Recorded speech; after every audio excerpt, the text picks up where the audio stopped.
ಖುಷಾ ಇದು ಪರ್ಸನಲ್ ಅನ್ಸುತ್ತೆ, ಬಟ್ ಆದ್ರೂ ಕೂಡ ಕೇಳ್ತಾ ಇದ್ದೀನಿ. ವ್ಯಾಲೆಂಟೈನ್ಸ್ ಡೇ ಮೊನ್ನೆ ಅಷ್ಟೇ ಮುಗೀತು. ಸೊನಾಲ್ ಮೇಡಮ್ ಅವ್ರಿಗೆ ಏನ್ ಗಿಫ್ಟ್ ಕೊಟ್ರು? ಯಾಕಂತಂದ್ರೆ ಒಂದ್ಸಲ ಹನಿಮೂನ್ ಕರ್ಕೊಂಡು ಹೋಗಿದ್ರು ಮದುವೆ ಆಗಿರುವಂತಹ ಹೊಸತನದಲ್ಲಿ.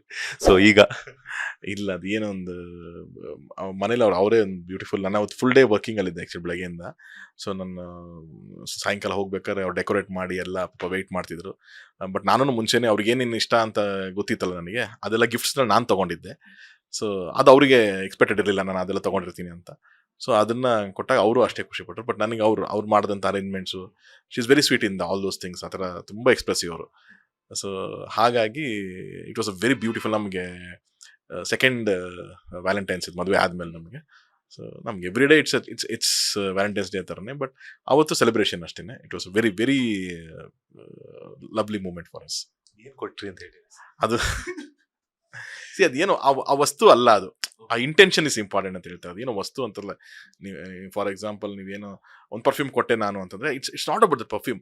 ಆ ವ್ಯಕ್ತಿಗೆ ಅದು ಇಷ್ಟ ಆಗುತ್ತೆ ಅನ್ನೋ ಒಂದು ನಂಬಿಕೆ ಮೇಲೆ ನೀವು ಒಂದು ಪಿಕ್ ಮಾಡ್ಬೇಕು, ಆ ಥಾಟ್ ಪ್ರೊಸೆಸ್ ಹೋಗುತ್ತೆ, ಗೊತ್ತಾ ಬ್ರದರ್? ಅದು ಇಂಪಾರ್ಟೆಂಟ್. ಅದು ನೀವು ಏನೋ ಒಂದು ರೋಸೇ ತೊಗೊಂಬಂದು ಕೊಡಿ. ಯಾಕೆ ಒಂದು ಲವರ್ಸ್ಗೆ ಒಂದು ರೋಸ್ ಕೊಡ್ತೀರಾ ಅಂದರೆ, ಏನು ರೋಸ್ ಎಲ್ಲೂ ಸಿಗಲ್ಲ ನೀವು ತೊಗೊಂಬಂದಿರಿ ಅಂತಲ್ಲ, ದ ಇಂಟೆನ್ಷನ್ಸ್ ಬಿಹೈಂಡ್ ಇಟ್. ನಾನು ಇಂಥ ವ್ಯಕ್ತಿಗೋಸ್ಕರ ತಗೋತೀನಿ ಅಂತ ಪರ್ಚೇಸ್ ಮಾಡಿ ನೀವು ಅದಕ್ಕೋಸ್ಕರ ಒಂದು ಟೈಮ್ ಒಂದು ಎಫರ್ಟ್ ಆಗಿ ತೊಗೊಂಡ್ಬರ್ತೀರಿ, ಗೊತ್ತಾ? ಅದು ಇಂಪಾರ್ಟೆಂಟ್ ಆಗುತ್ತೆ. So it is not about that materialist thing, it is the emotions behind it ಅಂತ. ಸೊ ಲಾಸ್ಟ್ ಒಂದು ವರ್ಷದಲ್ಲಿ ಏನೇನೋ ಮಾತಾಡ್ಬೇಕಾದ್ರೆ, ಅವ್ರು ಒಂದಷ್ಟು ವಿಷಯಗಳು ಮಾತಾಡ್ಬೇಕಾದ್ರೆ, ಓ ಇದೇನೋ ಚೆನ್ನಾಗಿತ್ತಲ್ಲ, ಎಲ್ಲೋ ನೋಡಿದ್ದೀನಲ್ಲ, ಅಥವಾ ಇದೇನೋ ತೊಗೋಬೇಕು ಅಂತ ಅನ್ಕೊಂಡಿದ್ದೀನಲ್ಲ ಅಂತೇನು ಅನ್ಕೊಂಡಿರ್ತಾರೆ, ಗೊತ್ತಾ? ಅಂಥದ್ದು ನನ್ನ ತಲೆಯಲ್ಲಿತ್ತು. ಸೊ ಅದನ್ನ ನಾನು ತೊಗೊಂಬಂದು ಒಂದು 3 ಗಿಫ್ಟ್ ಕೊಟ್ಟಿದ್ದೆ. ರಾಜ್ಯದ 5 ಕೋಟಿಗೂ ಅಧಿಕ ಜನರಿಗೆ ವಾರ್ಷಿಕ 25 ಲಕ್ಷ ಮೆಟ್ರಿಕ್ ಟನ್ಗೂ ಅಧಿಕ ಆಹಾರ ಧಾನ್ಯ ಒದಗಿಸುವ ಅನ್ನಭಾಗ್ಯ ಯೋಜನೆಯು ಬಡವರ ಪಾಲಿನ ಅಕ್ಷಯ ಪಾತ್ರೆಯಾಗಿದೆ. ತಲಾ 10 ಕೆಜಿ ಆಹಾರ ಧಾನ್ಯದ ಮೂಲಕ ಪ್ರತಿಯೊಬ್ಬರಿಗೂ ಪೌಷ್ಟಿಕಾಂಶಯುಕ್ತ ಆಹಾರದ ಭರವಸೆಯೊಂದಿಗೆ ಹಸಿವು ಮುಕ್ತ ಕರ್ನಾಟಕ ನಿರ್ಮಾಣಗೊಳ್ಳುತ್ತಿದೆ. ನಾವು ನುಡಿದಂತೆ ನಡೆದಿದ್ದೇವೆ, ನಿಮ್ಮ ಪ್ರೀತಿ ವಿಶ್ವಾಸವನ್ನ ಉಳಿಸಿಕೊಂಡಿದ್ದೇವೆ.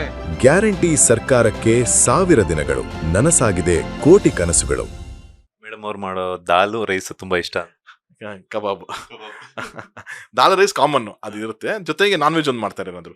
ಆದ್ಮೇಲೆ she is a very good cook ಯಾರ್. ಅಂದ್ರೆ ಎಲ್ಲ ಆ ಥರದೇನಿಲ್ಲ, ಮಂಗಳೂರು ಸ್ಟೈಲಿ ಅಂತಾನೆ ಇಲ್ಲ, ಎಲ್ಲ ಮಾಡ್ತಾರೆ. ಅಂದ್ರೆ ತುಂಬಾ ಟಿಪಿಕಲ್ ಏನೋ ಬಿರಿಯಾನಿ ಮಾಡೋ ಆ ಥರದಲ್ಲ, ಸ್ವಲ್ಪ ಕಾಂಟಿನೆಂಟಲ್ಲು, ಏನೋ ಒಂದು ಸೂಪ್ ಥರ ಬೇಕು, ಅಥವಾ ಏನೋ ಒಂದು ಚಿಕನ್ ಟಿಕ್ಕಾ ಥರದ್ದು, ಅಥವಾ ಗೀ ರೋಸ್ಟ್, ಈ ಥರದ್ದು ಏನೋ experimental foods. She loves cooking, ಅವ್ರಿಗೆ ಇಷ್ಟ ಆ್ಯಂಡ್ ಚೆನ್ನಾಗೂ ಮಾಡ್ತಾರೆ. ನೀವು ಯಾವತ್ತಾದ್ರೂ ಮೇಡಮ್ ಮಾಡ್ಕೊಟ್ಟಿದ್ರೆ ಸರ್ ಅಡುಗೆ? ಹಂಗೆ ಬರಲ್ಲ ಬ್ರದರ್, ಬರಲ್ಲ. ಅವ್ರು ನಾನು ಸೇರ್ಸೋದಿಲ್ಲ, ಅಡುಗೆ ಮನೆಗೆ ಸೇರ್ಸಲ್ಲ ನನ್ನನ್ನು. ಬ್ಯಾಟಿಂಗ್ ಅಷ್ಟೇ.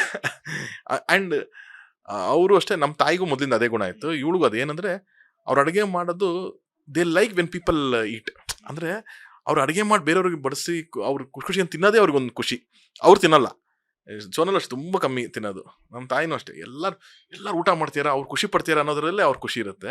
ಸೊ ಇವಳು ಕೂಡ ಹಾಗೇನೆ, ಶಿ ಲವ್ಸ್ ಫೀಡಿಂಗ್ ಯು. ನಾನು ಊಟಕ್ಕೆ ಅಂತಂದರೆ ಎಲ್ಲ ನನ್ನ ಜೊತೆಗೆ ರಾಮು ಅಂತ ನಮ್ಮ ಹುಡುಗರ ನಾವು ಇರ್ಬೋದು, ಅಥವಾ ಇನ್ಯಾರೋ ಇದ್ದಾರೆ, ಮತ್ತು ಎಲ್ಲರನ್ನೂ ಕೂರಿಸ್ಕೊಂಡೇ ಊಟ ಮಾಡಿಸ್ತಾ ಇರ್ತಾಳೆ. So that's something nice. Sir finally good news ಯಾವಾಗ ಕೊಡ್ತಾರಾ? ಮಿನಿ ಸುಧೀರ್ ಸರ್ನ ಯಾವಾಗ ಎಕ್ಸ್ಪೆಕ್ಟ್ ಮಾಡ್ಬೋದು? It's all blessing brother. ಅದು ಆಗಲಿ, ದೇವರು ಯಾವಾಗ ಆಶೀರ್ವಾದ ಮಾಡ್ತಾನೆ ಅದು ಖಂಡಿತವಲ್ಲ ಅವಾಗ ಆಗುತ್ತೆ ಅಂತ.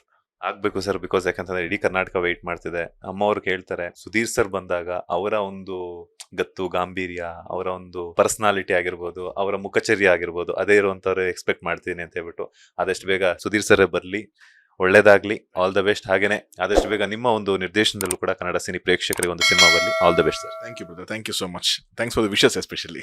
Thank you. ಲೇಟೆಸ್ಟ್ ಹಾಗೂ ಇಂಟ್ರೆಸ್ಟಿಂಗ್ ಸುದ್ದಿಗಳಿಗಾಗಿ ಬಾಸ್ ಟಿವಿ ಕನ್ನಡ ಚಾನೆಲ್ನ ಸಬ್ಸ್ಕ್ರೈಬ್ ಮಾಡಿ, ಹಾಗೆಯೇ ಬೆಲ್ ಐಕಾನ್ ಪ್ರೆಸ್ ಮಾಡಿ. ಇದರ ಜೊತೆಗೆ ಫೇಸ್ಬುಕ್, ಇನ್ಸ್ಟಾಗ್ರಾಮ್, ಎಕ್ಸ್ ನಲ್ಲೂ ಮಿಸ್ ಮಾಡದೆ ಫಾಲೋ ಮಾಡಿ.